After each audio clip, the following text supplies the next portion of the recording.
Vona Gábor pártelnök januári évnyitó évértékelő Jobbik nagygyűlésén ő is a színpadra lépett, hogy aztán ott akrobatikus trükkjeivel elkápráztassa a közönséget. Nem szóvirágokkal dobálózott a Jobbik dombrádi szervezetének elnöke, hanem freestyle focistaként mutatta meg magát pártársai előtt. Ő Sűrű Tamás FX, a sportág magyar bajnok, a VB bronzérmes, aki a nemzeti érzelmű freestylosok vezéralakja. Már is mesél nekünk sport és politika közötti összefüggésekről. Szia, jó reggelt kívánok! Jó reggelt kívánok! Na, Köszönöm a meghívást! Mert neked már régóta egy videokártyáról, ugye FX a művész neved. Igen, nagyon jól lenyomozták ezt. Hát amikor tovább tanulni mentem a középiskolában Nyíregyházára, akkor mint új gyerek, így nem tudták a nevem, és akkor egy videokártya volt mellettem, ugyanis ilyen informatikai szakra mentem tovább tanulni, és akkor egy idegen, de barátkozó egyén így a kártyáról nevezett el. Na jó, hát egy magyar érzelmű ember, és akkor ilyen anglomán beütésű beceneve van, de hát csak a freestyle-ban, igaz? Vagy ez rád ragadt azóta? Ez az FX név? Aha. Hát ez kizárólag arra alkalmaztam, vagyis ez az eset ez korábban történt, csak ebben a 2004-es időszakban kezdtem el freestylozni komolyabban, és ezt a nevet használtam. És igazából most jelenleg már kiderült, hogy ez nagyon jó marketingügyileg, úgyhogy így örülök neki, hogy ezt vettem fel. Azt mondnak, hogy mi ez a magyar freestyle foci, aminek azért van rendes propagandája, próbáltok mindenféle dolgokat csinálni, szóval mi ez freestyle-on belül, ez a magyar freestyle foci? Hát ez a magyar freestyle foci 2011-2012-re tehető a kialakulása.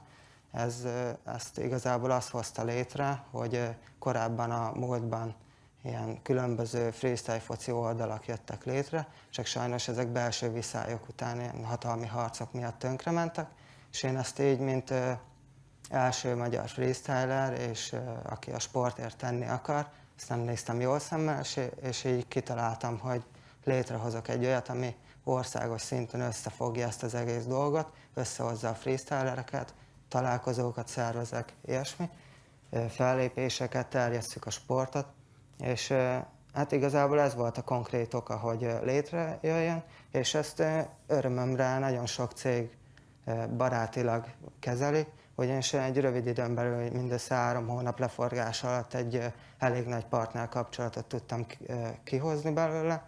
Hát több támogatónk van már jelenleg, az Unigé Üvegtechnikai Kft., akik már egy freestyle foci alakomat beleteszik ilyen különböző üvegekbe, vagy a WN Kft.-nek köszönhető az alternatív energiaforrás szőlőcukor formájában.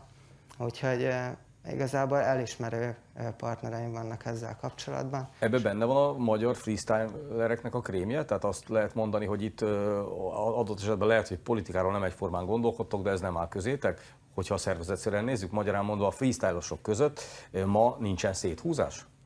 Ez a magyar freestyle foci, ez azt jelenti, hogy magyarországi freestyle foci. Tehát ennek semmi köze a politikához. Ez egy sport. Hát A politika az teljesen különböző ágazat ettől. Hát igen, csak ugye azt tudjuk, hogy nagyon sokan, mondjuk akár sportemberek is, de lehet művész, hogyha a politika területére téved, vagy tudatosan oda megy, akkor utána ezt meg fogja kapni, és lehet, hogy adott esetben már a sportba is visszaható következményei lesznek annak. Miért kell neked politizálni, hova tartozol, stb. Igen. És mondjuk akár művészek nem állnak egymással szóba, azért mert mondjuk más politikai elképzeléseik vannak. Na, hogy van ez a freestyle-osoknál? Hát ez a freestyle fociban úgy alakult, ez a politikai kérdés, valóban volt ilyen incidens. Ez akkor alakult, mikor a Hitman of Skills ruhamárkámat megcsináltam, ez itt látható. Ez igazából összekeverik különböző szervezeteknek a logójával, ezért kicsit át is kellett alakítanom, sajnos. Most így a rovás H betű látható benne, ami szintén Magyarországra utal, és sokan összekeverik, ugyanis ez ilyen földön túli, ilyen isteni beállítottságú szimbólumot jelent, ami ilyen különböző vallási okra mutat vissza. És igen, emiatt elítéltek sokszor, hogy mások a nézeteim, de én úgy gondolom, hogy jelenleg egy olyan pártnak vagyok a tagja, aki még nem vezetett soha. Tehát nem csináltak különböző intézkedéseket, vagy valamit, amit el lehetne ítélni. Tehát nem érzem, hogy a kettő összefüggene. Ugye, mint világbajnoki harmadik, meg magyar bajnok, te hova teszed magad, hogy egy kicsit a freestyle-ról is beszéljünk a magyar topmezőnyben? Ugye, ismerjük Kovács Petikét, ismerünk sokakat, ismerjük Karászi Rolandot.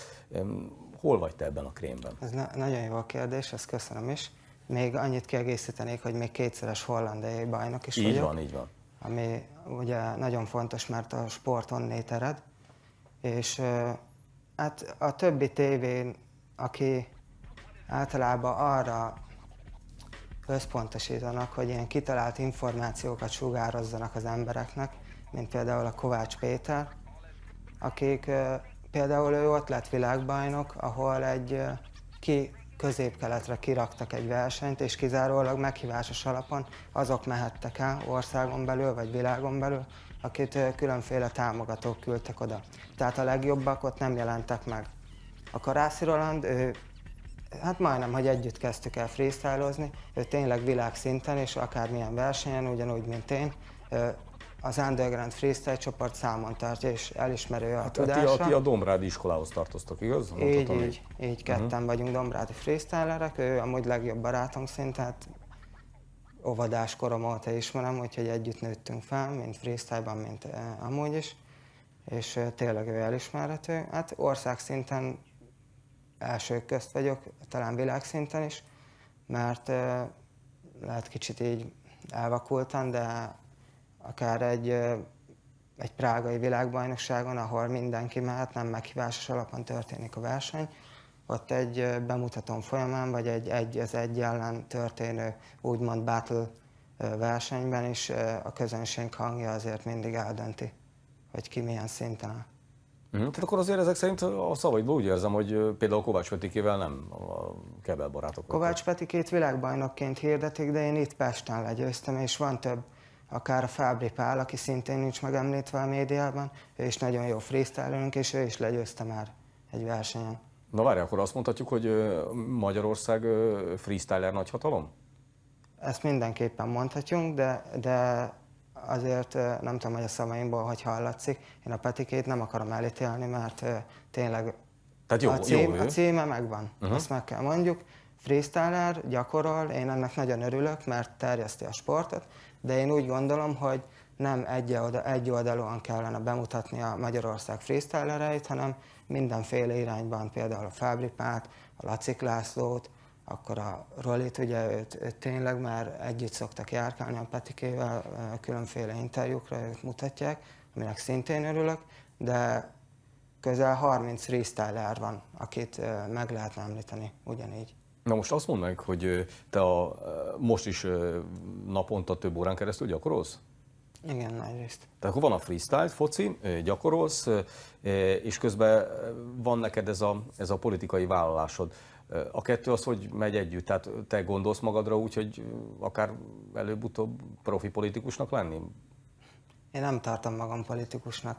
Engem a magyarországi helyzet kényszerített rá, hogy politikába különféle szerepet vállaljak. Tehát neked nincsen politikai karrier elképzelésed? Én nem vagyok politikus, sem karrierista, semmi ilyesmi. Én egy sportoló vagyok, ami a politikai szerepemet elindította, az volt, hogy az iskola után, amit elvégeztem, én logisztikai ügyintéző vagyok. Engem itt Magyarországon azt mondták, hogy nincsen tapasztalatom, ezért nem adnak munkát.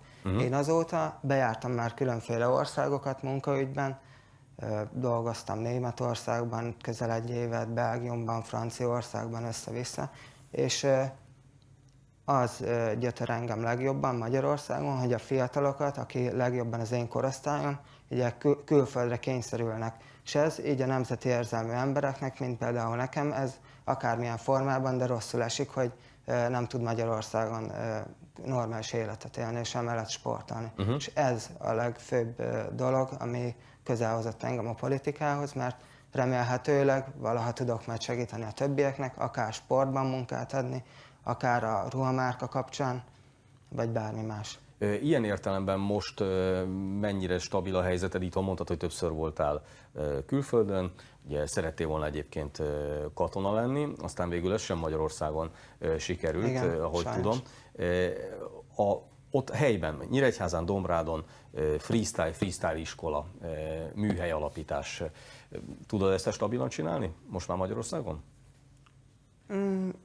Hát fellépéseket legjobban, a gyakorlást, tanítást, azt is inkább külföldön volt ebben tapasztalatom, mert itthon nagy részt magamból is kiindulva én ezt úgy tanultam ezt a sportot, hogy beállítottam egy videót, annó, aki egy old school freestyle-rel volt, neki elindítottam a videóját, és akkor néztem a mozdulatokat, és így eltanultam. Aztán, mikor már ez jól ment, akkor ugye kitaláltam saját dolgokat, ilyesmi. Most az új freestylereknek, akik most kezdik ezt a sportot, nekik azt ajánlom, hogy nézzék a videókat, és esetleg annyiban, de ehhez szerintem fölösleges iskolát nyitni, hogy megkérdezzen egy-két dolgot, hogy mégis mi a legnagyobb előnye, megcsinálni trükköket, vagy hogy melyiket hogy kell, ilyesmi. De azt szerintem fölösleges egy iskola, egy e-mail bőven elég. Azt mondd meg végül, hogy ugye Orbán Viktor miniszterelnök nagy barátja a futballnak, mármint a nagypályás futballnak, és hát rendesen segíti és támogatja a magyar labdarúgás felemelkedését, stadionépítés, stb. Ha te lennél a miniszterelnök helyében, vagy te lennél a miniszterelnök, akkor adnál többet a freestyle focira? Hát ezt akkor tudnám megmondani, hogyha én lennék a miniszterelnök. Ez jó válasz volt, mondhatni szinte politikus válasz. Mi az utolsó utáni kérdésem, következő nagy versenyed? A következő nagy versenyem az nem tudom, hogy mikorra tehető, mert általában ami a politikai beállítottságom miatt, általában nekem egy versenyem úgy kezdődik, hogy bárhol versenyzek, akár országon, akár világszinten, akkor az úgy kezdődik, hogy bárki nyerjen, csak ne én. Tehát ellenszélbe versenyzel, azt mondod? Teljes 200%-os ellenszélben.